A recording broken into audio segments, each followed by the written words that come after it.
Buenas noches, estimados estudiantes. Vamos a continuar con el temario que nos han facilitado desde el departamento. Y esta es una clase muy importante que les voy a dar en forma general porque es un tema tan extenso, ya que se caracteriza por presentar múltiples causas etiológicas. Hoy vamos a hablar entonces lo que es abdomen agudo. Ustedes pueden observar acá en el cuadro que está enumerado como 45.2 que hay causas quirúrgicas y no quirúrgicas de abdomen agudo. Del tema que hoy vamos a desarrollar es obviamente las que causan y requieren una intervención quirúrgica.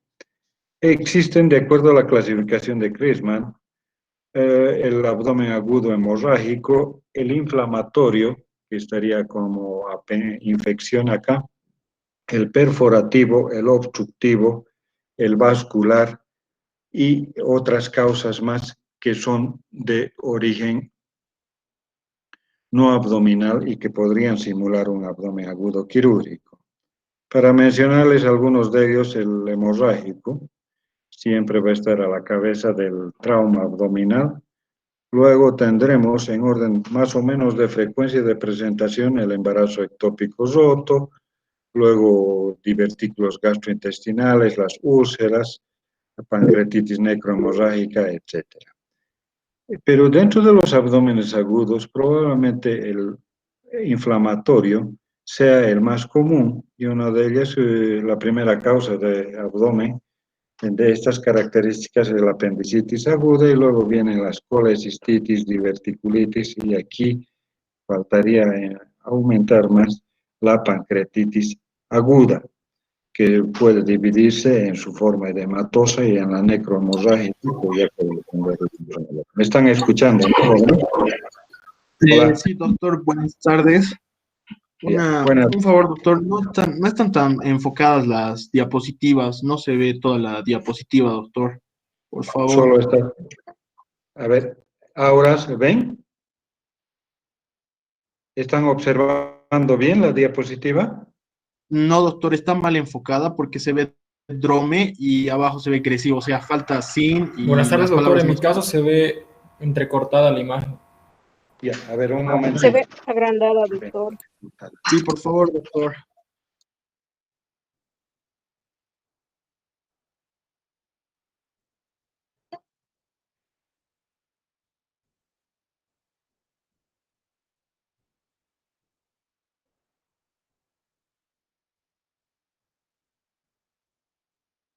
¿Está bien?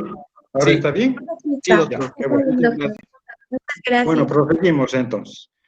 El abdomen agudo, como les decía, es un diagnóstico sindrómico y lo principal cuando se diagnostica como un síndrome, el segundo punto y el más importante es identificar la causa que la produce.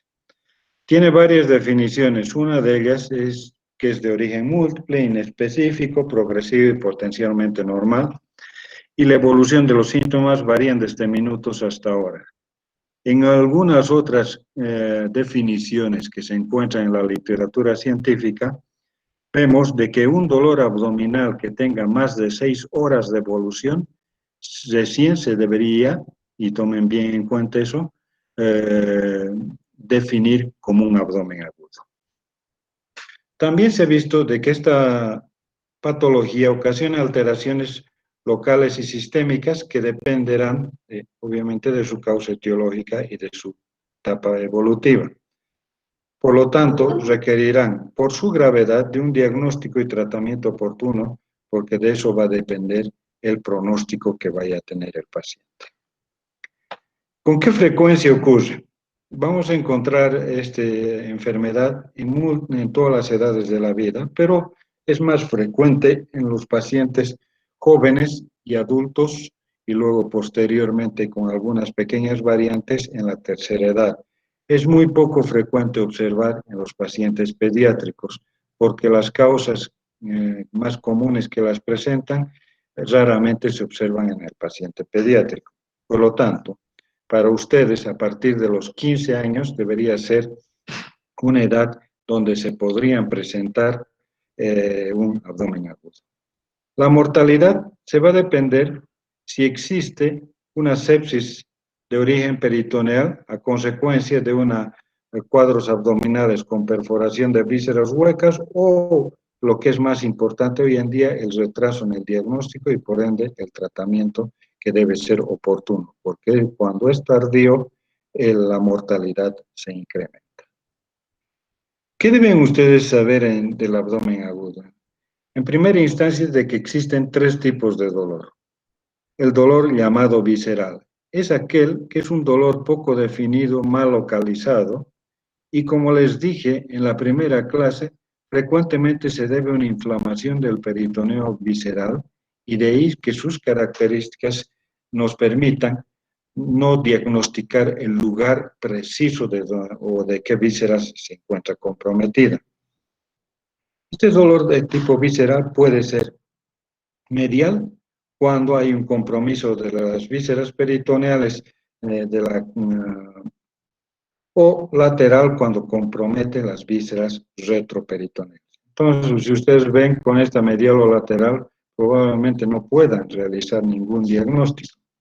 Sí vamos a ver de que se acompañan de algunos síntomas vagales, como por ejemplo náuseas, vómitos, etcétera, y los dolores de tipo visceral también pueden ser dolores referidos a través de los nervios frénicos y vagos, haciendo de que el hígado duele en el hombro derecho o del estómago en el hombro izquierdo.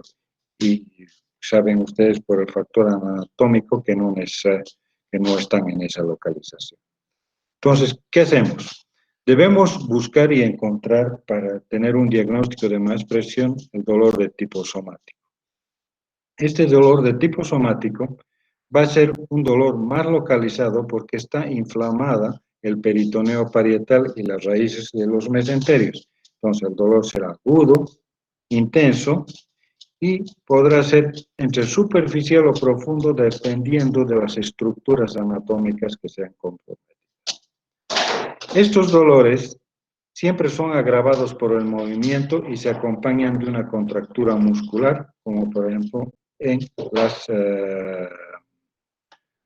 dolores apendiculares. Y el dolor referido está aquel producido porque la zona de estimulación va a compartir el segmento neurosensorial con la zona dolorosa, y hay un compromiso de las ramas nerviosas, principalmente de la tercera y cuarta cervical, que estimulan la superficie peritoneal del diafragma. Y el dolor ya clásico y conocido es en el ángulo superior de la escápula derecha, los cuadros de colestitis aguda. Y para aquellos que han debido observar en alguna ocasión una cirugía laparoscópica, el dolor en el hombro derecho es intenso, pero ya no por efecto de la inflamación de la vesícula, sino por retención del CO2 dentro de la cavidad abdominal cuando no es adecuadamente vaciado. Este dolor, entonces, es un dolor típico referido que ha sido desplazado de la colestitis aguda ahora al dolor por retención de CO2 en la cirugía laparoscópica. ¿Qué es muy importante que ustedes deben saber? Definir en primera instancia de que el abdomen agudo que están ustedes diagnosticando se deba o tenga, mejor dicho, un tratamiento médico o un tratamiento quirúrgico, porque la evolución y el pronóstico del paciente dependerá de la inteligencia que tenga el médico tratante para diferenciar estos dos. Aquí pueden ver ustedes en este algoritmo que un abdomen agudo médico, si se opera, primero va a tener una cirugía innecesaria. Perdón un momentito.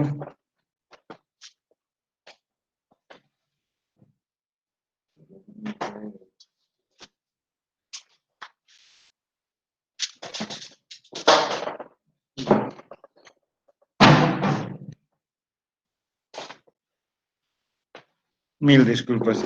De que si el abdomen agudo es de tipo médico y lo operan, van a tener una cirugía innecesaria y por último probablemente el tratamiento y el pronóstico sea peor. Entonces, la única solución sería un tratamiento médico. En cambio, en el abdomen agudo quirúrgico, la cirugía va a ser la solución y si no se opera, van a presentarse complicaciones. Es un algoritmo que les va a orientar para saber la importancia de la diferenciación entre médico y quirúrgico. ¿Y cómo van a saber ustedes cuándo va a ser médico o cuándo quirúrgico? Previo a eso les voy a dar algunas pequeñas informaciones. Entre las causas de dolor abdominal pueden ser secundarias, no solo a la irritación del peritoneo parietal, y como ven en esta fotografía, una perforación en el borde mesentérico del intestino delgado determina la evacuación de contenido intestinal y por lo tanto tendremos un abdomen agudo de tipo inflamatorio donde va a estar presente la peritonitis secundaria, no la primaria, que aquí está mal slide, tiene que ser siempre la secundaria, porque ya hemos visto de que en la primaria no existe una solución de continuidad y la infección se instala sobre una citis y con presencia de una traslocación bacteriana. Entre las causas entonces de tipo inflamatorio, las más comunes son la apendicitis, la colecistitis aguda, diverticulitis, que es nada más que la inflamación de un divertículo colónico, las pancreatitis, y otras causas de tipo vascular y hemorrágico tenemos la rotura de embarazo ectópico, las obstructivas, las obstrucciones intestinales, pueden también causar o dar un síndrome de un abdomen agudo, una obstrucción biliar aguda, una litiasis ureteral, la hipermotilidad intestinal cuando es de muchas horas de evolución llevará a un cansancio intestinal y semejará a un cuadro de obstrucción intestinal y otras también los aneurismas e infartos. Deben ustedes también conocer de que existen causas extraabdominales que se reflejan como un dolor abdominal y que no necesariamente los órganos intraabdominales son la causa de la patología de este dolor, sino que vienen desde tipo torácico, una neumonía basal derecha, simula una embolia pulmonar, cursa con un dolor abdominal, el infarto agudo de miocardio, principalmente de porción diafragmática, va a producir también dolor abdominal, la rotura esofágica, sea su esófago torácico o abdominal, también nos puede dar. El dolor neurógeno de tipo radicular, el tabes dorsal y principalmente la epilepsia abdominal, un cuadro que se lo habla desde hace algún tiempo, que dan cuadros de dolor muy intenso. Entre las metabólicas podemos referir la diabetes mellitus, la cetoacidosis, la insuficiencia renal, porfirias, insuficiencia suprarrenal. Vean en este cuadro de un artículo científico que fue desarrollado hace muchos años, pero la utilidad radica en que el dolor abdominal de consulta que tienen los pacientes en los hospitales frecuentemente llega al 34 hasta el 40% en algunas ocasiones como un dolor de tipo inespecífico, donde no se puede determinar las causas en primera instancia. Y también en este capítulo del inespecífico caen aquellas causas de dolores abdominales de tipo médico y que no nos requieren una intervención quirúrgica o que son meras patologías inflamatorias pequeñas que no desencadenan un cuadro de estas características.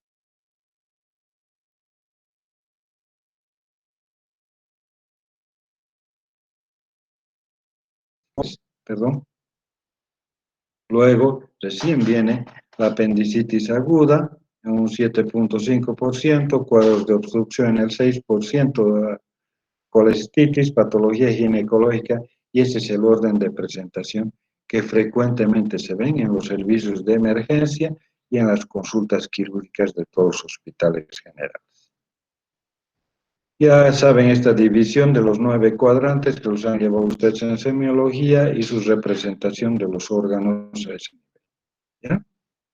Aquí no vamos a avanzar más que ustedes vean estas imágenes y que se puedan orientar. Bien, aquí una pequeña reflexión para ustedes en el cuadrante inferior derecho. ¿Qué es el lugar de la primera causa de abdomen agudo, que es de la apendicitis aguda? Pero si ustedes observan un poco más abajo, encuentran salpingitis aguda, rotura de folículo, EGRAF, embarazo ectópico roto, quiste de ovario complicado, enfermedad inflamatoria pélvica, etc. Entonces, este cuadro es muy importante porque se debe diferenciar los métodos de diagnóstico entre el varón y la mujer. ¿Alguien me podría decir cómo podemos diferenciar los métodos de diagnóstico entre un varón y una mujer? ¿Qué otro estudio podríamos utilizar? Si alguien me puede aclarar, jóvenes.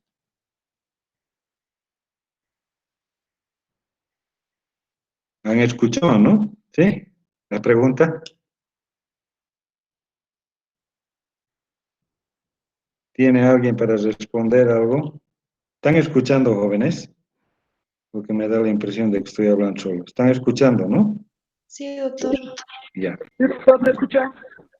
Bueno, ya que yo quiero que ustedes participen en la clase porque si no, se hace muy monótona y no logro saber si ustedes están comprendiendo bien.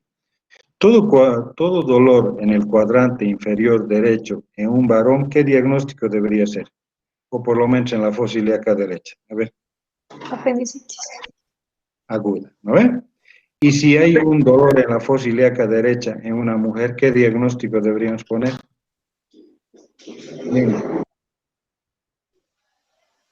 Podría ser un embarazo ectópico roto.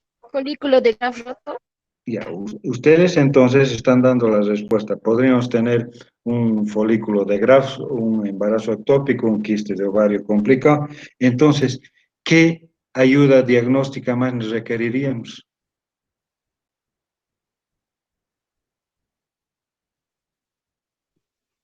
¿Cómo van a diagnosticar entonces variedades de patología en la mujer? Una ecografía, doctor. Es una ecografía. Entonces, ¿qué deberían hacer para que ustedes graben conceptos?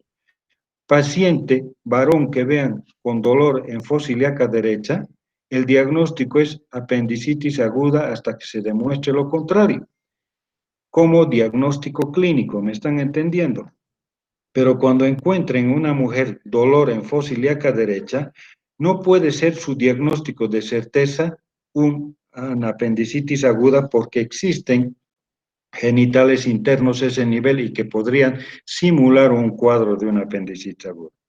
Entonces, el diagnóstico clínico en una mujer de dolor en fosa ilíaca derecha se complica más cuando no se cuenta con una ecografía. Para aclararles mejor la figura, todo diagnóstico probable de apendicitis aguda en una paciente del sexo femenino debe ir acompañado de una ecografía abdominal. ¿Me han entendido? ¿Sí? Sí, doctor. Sí, ¿Por qué? doctor. Porque la ecografía abdominal les va a permitir hacer un diagnóstico diferencial y descartar patologías de ovario y de trompas uterinas. En cambio, en el varón no vamos a encontrar otros órganos más que el apéndice secado. ¿Me comprenden? Entonces, no puede haber, y esto con fines legales para ustedes también, para que aprendan, un diagnóstico de apendicitis aguda si no está respaldado además con una ecografía que certifique. La ecografía no solo les va a descartar patología ovárica o tubárica, sino que también les va a confirmar el diagnóstico de apendicitis aguda, que hoy en día ya está bien reglado y se puede determinar. ¿Ya? Las adenitis mesentéricas son patologías que se las encuentran más en pacientes pediátricos, pero que también producen dolor en la fosa ilíaca derecha. Su cuadro de diagnóstico diferencial, ¿cómo podrían ustedes ayudarse para presumir o tener una impresión de que probablemente sea una adenitis mesentérica? Previa a la presentación del dolor en fosa ilíaca derecha, debería haber una inflamación de la orofaringe y existir ganglios a ese nivel que nos determinaría de que probablemente tenga una adenitis mesentérica. ¿Qué es la adenitis mesentérica? Nada más la inflamación de los ganglios del mesenterio del intestino delgado.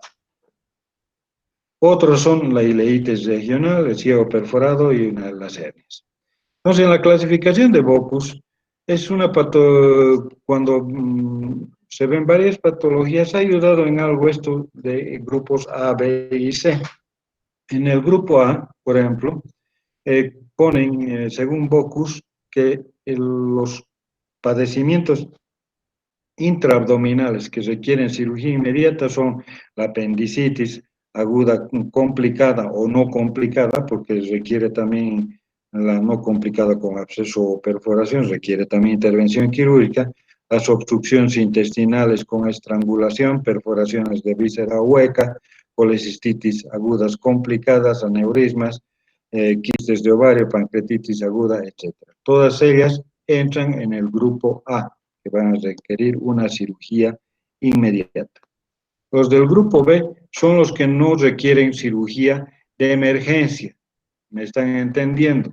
Porque sí, en algún momento van a requerir, por ejemplo, un absceso hepático. Si bien el drenaje percutáneo es la primera intención que se debería tener, pero cuando son muy grandes o múltiples, la única opción es la cirugía. Entonces, que no requieren cirugía, aquí habría que aumentar más, y acuérdense de eso para el grupo B, una cirugía de emergencia. No requieren cirugía de emergencia o de urgencia, pero sí una cirugía tarde o temprano puede ser la solución para estos tratamientos. Infecciones de las vías urinarias que cursen con cólico nefroureteral, por ejemplo, ahí sí se va a requerir cuando el cálculo es muy grande, que está impactado a nivel de los ureteres, no va a poder ser eliminado y va a requerir cirugía.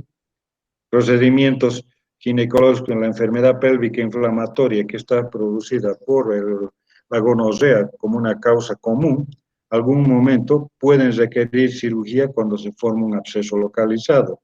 El dolor por la ovulación puede presentarse si cursa con un sangrado en mediano volumen dentro de la cavidad abdominal. Esto va a producir una irritación peritoneal y va a requerir también una intervención quirúrgica. ¿Me están entendiendo? Los dolores intermenstruales, como las dismenorreas, que se presentan cuando existen implantes de mucosa uterina, sean en los ligamentos del útero o en otro lugar, en algunas ocasiones también han requerido cirugía. Como ven, la palabra de la no cirugía no se debería utilizar, sino una cirugía diferida en muchas de estas enfermedades. Y en la clasificación del grupo C, padecimientos extraabdominales que simulan un abdomen agudo, acá ya tenemos varias causas o causas médicas que sí se las debe reconocer para no cometer la iatrogenia de operarlo e intervenir al paciente innecesariamente y de paso complicar la evolución de sus enfermedades. Hagan de cuenta de que está cursando con un infarto agudo de miocardio. Y si ustedes lo someten a una intervención quirúrgica, el pronóstico va a ser funesto para ese paciente, porque aún teniendo antecedentes de infarto 6 meses atrás, el pronóstico es muy malo y no se debería intervenir quirúrgicamente a los pacientes. Entonces, peor si está sufriendo en el momento esta enfermedad. ¿Me comprenden? Entonces, ¿qué va a ser lo básico para que ustedes hagan un buen tratamiento de un paciente que cursa con un abdomen agudo? Los 3 pilares fundamentales. La historia clínica, que se refiere aquí como la anamnesis, el examen físico exhaustivo y los estudios auxiliares o de apoyo diagnóstico que les va a permitir afinar su diagnóstico. En la historia clínica se debe ver de que este cuadro se ha iniciado súbitamente o en forma insidiosa, pero que se ha sostenido en el tiempo y que tiene más de 6 horas de evolución. Deben acá ustedes tener un interrogatorio minucioso de cómo son las características de ese dolor y ahí está el mnemotécnico de Alicia, que ustedes ya lo han comprendido y lo han llevado en semiología. Alteraciones o cambios en las menstruaciones en cambio de ser mujer. Otro punto importante, cuando están viendo una paciente del sexo femenino, datos importantes son preguntar sobre la regla, porque ahí puede estar una de las posibles fuentes para el diagnóstico de esta enfermedad. medicamentos o psicofármacos ingeridos, antecedentes de cirugías para que nos orienten hacia, ejemplo, una obstrucción intestinal por bridas y adherencias, antecedentes patológicos que hayan sido diagnosticados o tratados previamente, como úlceras pépticas, cólicos biliares, diabetes, etc. Y antecedentes de viajes recientes hacia países donde existen malas condiciones higiénicas o alimentarias, pueden también de alguna forma orientar. En el dolor, deben ver qué tipo es, las características, la cronología, su intensidad, localización y radiación, que les decía con el mnemotécnico de Alicia, qué condiciones lo agravan o lo alivian, y si existen historias de dolores similares y síntomas asociados. Un punto importante que ustedes deben tener en cuenta también al observar a los pacientes es de que el portador de esta enfermedad sea lo suficientemente sincero en la explicación de sus síntomas y no tenga patología psiquiátrica o de tipo neurológica, porque a veces pueden referir dolores en el abdomen donde no se encuentra una explicación lógica y no existe una patología orgánica, y todo es producto de una enfermedad mental. En estos diagramas, el sitio de localización de los dolores más comunes, en el epigastrio de la pancreatitis, pero más que en el epigastrio es un dolor de tipo de forma de cinturón que se extiende hacia la región dorsal, cuadrante superior derecho de la colecistitis, fosa ilíaca derecha apendicitis, fosa ilíaca derecha también de los abscesos, embarazos ectópicos, en la fosa ilíaca izquierda las diverticulitis, también en la parte medial o en el mesogastrio, rotura de aneurisma, etc. Otra de las manifestaciones también que vamos a ver a nivel del mesogastrio, obstrucciones del intestino delgado, un poco más abajo en hipogastrio del intestino grueso cuando está afectado el recto, porque si se trata de un segmento más alto vamos a encontrar en otro lugar el dolor. Los cólicos renales, que saben un dolor que se inicia en la región lumbar y se refiere hacia la región inguinal, es característica de esta enfermedad. ¿Qué síntomas principales podemos encontrar? Los inespecíficos, como son la náusea y los vómitos, pero que se vuelven específicos cuando existen obstrucciones intestinales, el vómito principalmente. El vómito será más voluminoso y más frecuente cuanto más alta es la obstrucción. Ejemplo, si se obstruye a nivel del yeyuno proximal, los vómitos serán de muy alto volumen y frecuentes. Si la obstrucción se localiza en el ilion terminal, será menor cuantía los vómitos y podrían ser de características fecaloideas, o sea, como si fueran heces fecales, etc. También podemos encontrar diarrea o constipación, ictericia, que nos orienta hacia una malfunción hepatobiliar, la fiebre que van a estar en las de tipo inflamatorio, y algo que caracteriza frecuentemente al abdomen agudo es de que cursan con anorexia o hiporexia, por lo menos. Hiporexia, una disminución del apetito. Distensión abdominal y otros signos. En el examen físico se debe ver en la inspección la fase que adopta el paciente que cursa con peritonitis. Aquel que cursa va a tener una fase específica, que es un paciente ansioso, que está con posición fetal, engatillado, tocándose el epigastrio y doblado.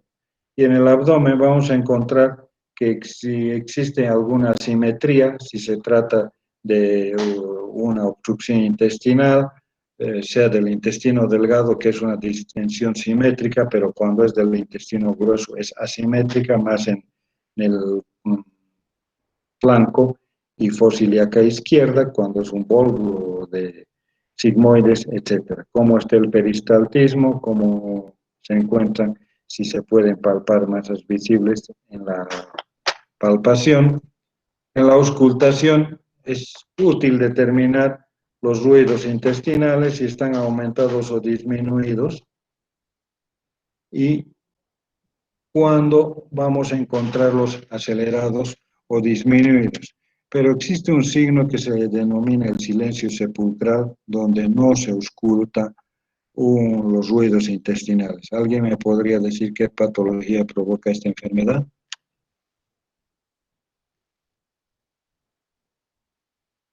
¿Quién me puede decir? Un hilio paralítico, doctor. No, aún en el hilio paralítico más intenso van a existir ruidos intestinales esporádicos, pero van a estar presentes.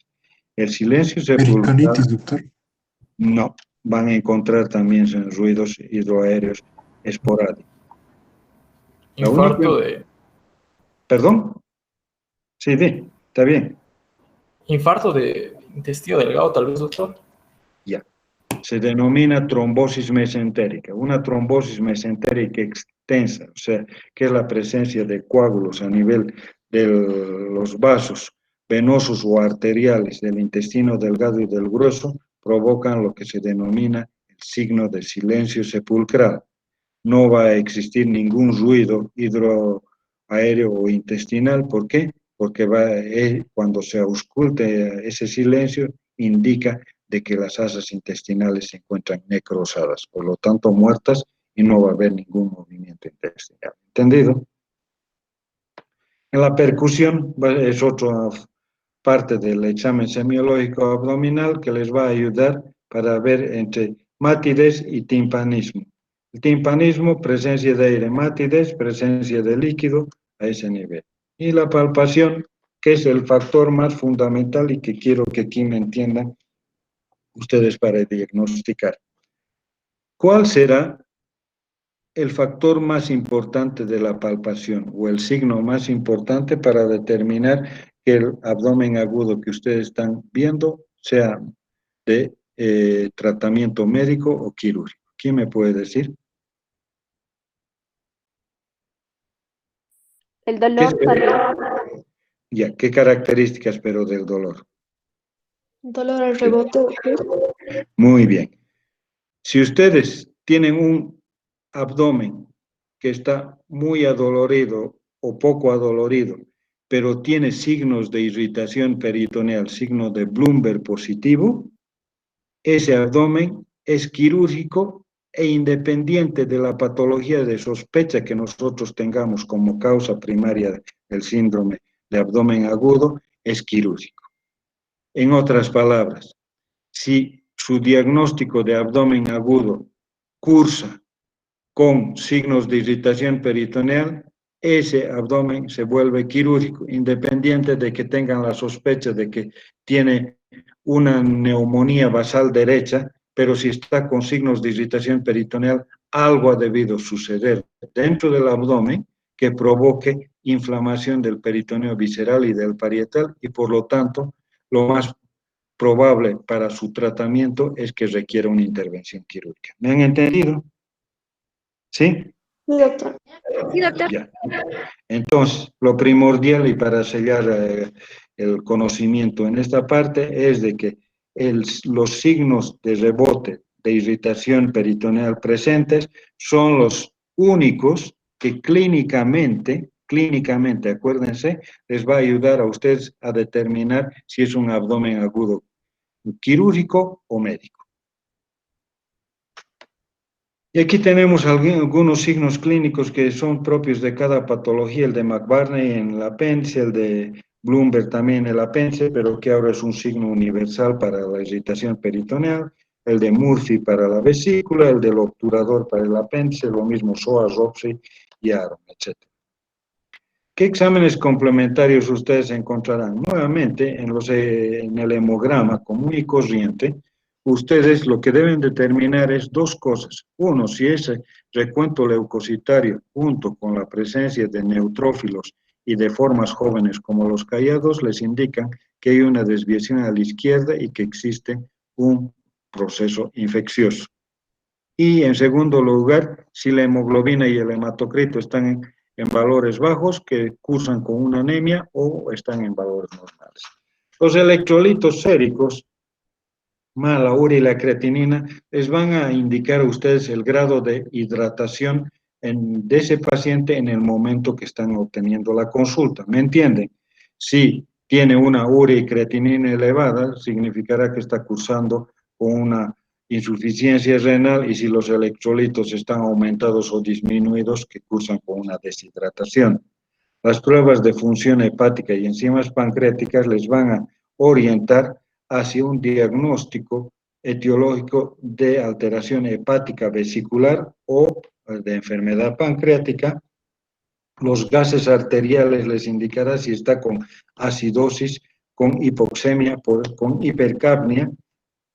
Los urocultivos, si complementan, si estamos pensando en una infección urinaria, y aquí el factor de diagnóstico más importante también para el sexo femenino, pedir siempre una prueba de embarazo. Aunque ella les haya confesado que haya sido hace poco tiempo su periodo y que esté convencida de que no está embarazada, no es por ser malicioso, pero siempre se debería pedir una prueba de embarazo en las pacientes. ¿Por qué? Para documentar con fines legales de que si podría existir alguna complicación o estar embarazada y el tratamiento que ustedes le den sin contemplar esto cause daño en el feto, o directamente porque podría ser una de las manifestaciones su embarazo de dolor abdominal. ¿Me han entendido? Condición sine qua non en mujeres en edad fértil, a todas ellas hacerle una prueba de embarazo. No van a pedir a su abuelita de 80 años una prueba de embarazo, porque estaría de más.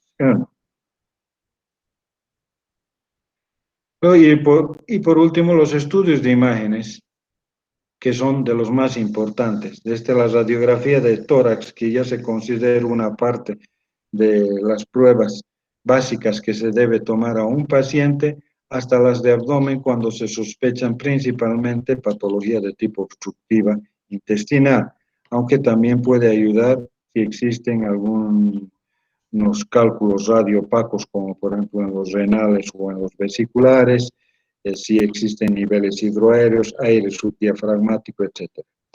En la radiografía de abdomen es importante estos hallazgos, pero el aire subdiafragmático solo ustedes la pueden documentar en la radiografía de tórax posterior anterior o en la lateral, como les hablé el día de ayer. Hoy en día también es fundamental y un estudio básico la ultrasonografía abdominal, que nos permitirá complementar nuestra sospecha diagnóstica clínica con los estudios de la ecografía, que nos pueden reportar cómo está la vesícula biliar. Esta mal acá es colecistitis aguda, la aerobilia, que es nada más aire dentro de la vía biliar y que se debe a fístulas, colecistos duodenales o colecistos gástricas, donde hay comunicación del tubo digestivo con la vesícula biliar, pancreatitis, abscesos, etc. Es muy importante la ecografía, y además también nos puede documentar alguna patología ginecológica que vaya a tener el paciente. La tomografía computarizada también es otro instrumento básico hoy en día, pero si ustedes tuvieran la oportunidad de pedir otro estudio además de la tomografía, yo les aconsejaría que pidan la resonancia. La resonancia, que antiguamente se pedía solo para patología de columna vertebral por la claridad de sus imágenes, hoy en día es un estudio que supera con mucho en cuanto a utilidad para identificar desde pequeñas lesiones y tener mayor sensibilidad en la detección de patologías que la tomografía. La resonancia es mejor que la tomografía, pero no en todos los hospitales tenemos resonancia o se puede encontrar, y su costo también es más elevado. Entonces, con una tomografía computarizada de abdomen contrastada, les va a permitir tener un diagnóstico adecuado. Si creen ustedes que la hemorragia se trata de un abdomen agudo hemorrágico y se puede detectar, en ejemplo, un caso de un trauma de hígado, las angiografías no solo que van a identificar el lugar donde está sangrando el vaso arterial, sino que también en los grandes centros están haciendo embolectomías por vía percutánea. Se entran a través de la vena femoral, hacen la embolización de la vena o del vaso arterial entre la vena femoral y la arteria femoral, y se evita la cirugía. Es un otro gran paso donde los estudios y maniobras percutáneas en algunas ocasiones están superando al accionar quirúrgico. La resonancia, como les dije, sus altos costos y falta de disponibilidad, pero es un estudio muy bueno. Y algo que se ha vuelto como un método exploratorio, si bien antes se conocía la exploración abdominal por vía abierta, ahora le están utilizando también la laparoscopía exploratoria, que puede ser no solo diagnóstica, sino también terapéutica. Disminuye los costos y el periodo de convalecencia y reduce el tiempo de hospitalización. Hasta ahí todo bien para aquellos que son muy afectos a utilizar este procedimiento, esta nueva técnica quirúrgica en todos los pacientes. Pero no se olviden de que esto es una cirugía más. Entonces, lo que menos deberíamos llegar es a una laparotomía o una laparoscopía exploratoria, porque no es solo observar ahí adentro, sino es someter a un paciente a una anestesia general, y en estos tiempos de COVID es prohibitivo estar interviniendo a los pacientes si no es una causa de una emergencia quirúrgica per se que nos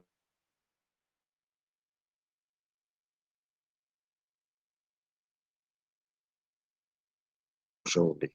Manejo inicial en todo paciente de abdomen agudo en primera instancia, y que métanse bien en la cabeza, chicos, debe ser hospitalizado, no puede ser tratado ambulatoriamente, requiere una supervisión constante y detección de su patología abdominal a través de un monitoreo de los signos vitales, y de lo primero que es que no se debe dar ningún analgésico o antiespasmódico, cualquier otro medicamento que calme el dolor, hasta que no se tenga un diagnóstico de precisión de la causa que está produciendo ese abdomen. ¿Por qué? Porque si ustedes dan un analgésico al paciente, van a enmascarar su principal síntoma, como es el dolor, y van a tomar después determinaciones médicas o quirúrgicas a destiempo, porque hasta que pase el efecto del analgésico el paciente va a estar más tranquilo y van a creer ustedes que no se trata de un verdadero abdomen agudo. La sonda nasogástrica no solo ayuda para examinar el contenido gástrico y descartar otras patologías, sino también permite que en casos de intoxicaciones se pueda hacer lavados gástricos. La sonda vesical se coloca para medir la diuresis, cateterismos venosos, y si el paciente está en condiciones complicadas, es mejor hacer un cateterismo subclavio para tener un mejor manejo de los pacientes. Y si estamos ante la presencia de una patología inflamatoria, la antibiótico terapia de amplio espectro es la más indicada. Lo básico en el manejo inicial de un paciente con abdomen agudo es un control seriado del examen físico por el mismo equipo médico quirúrgico. Este es otro punto importante que deben grabarse. No puede ser de que un cirujano X interne a un paciente con sospecha de abdomen agudo, luego pase a las salas, el cirujano Y le vea, y después de 2 horas pase a manos de otro y el cirujano Z siga viéndolo. Los controles que no son por el mismo equipo médico quirúrgico desvirtúan la valoración de ese abdomen y probablemente se esté produciendo un diagnóstico errado y una conducta no adecuada. ¿Ya? Entonces siempre debería tratar de ser el mismo cirujano que lo ha visto al ingreso hasta el final, hasta confirmar o descartar un abdomen agudo quirúrgico. Control seriado de las funciones vitales, apoyo nutricional, y luego, una vez realizados todos los procedimientos y teniendo el diagnóstico, se ingresa a la cirugía. ¿Qué complicaciones vamos a encontrar? Además de tener un abdomen agudo, va a cursar con peritonitis, con sepsis, con hipovolemia, desequilibrio, y ustedes ven otro tipo de complicaciones más. Es una patología compleja, pero que puede ser, si es diagnosticada a tiempo, tratada adecuadamente y con un personal capacitado, tener una buena evolución y no tener una mortalidad. ¿Entendido? Eso sería todo, jóvenes. ¿Tienen alguna pregunta?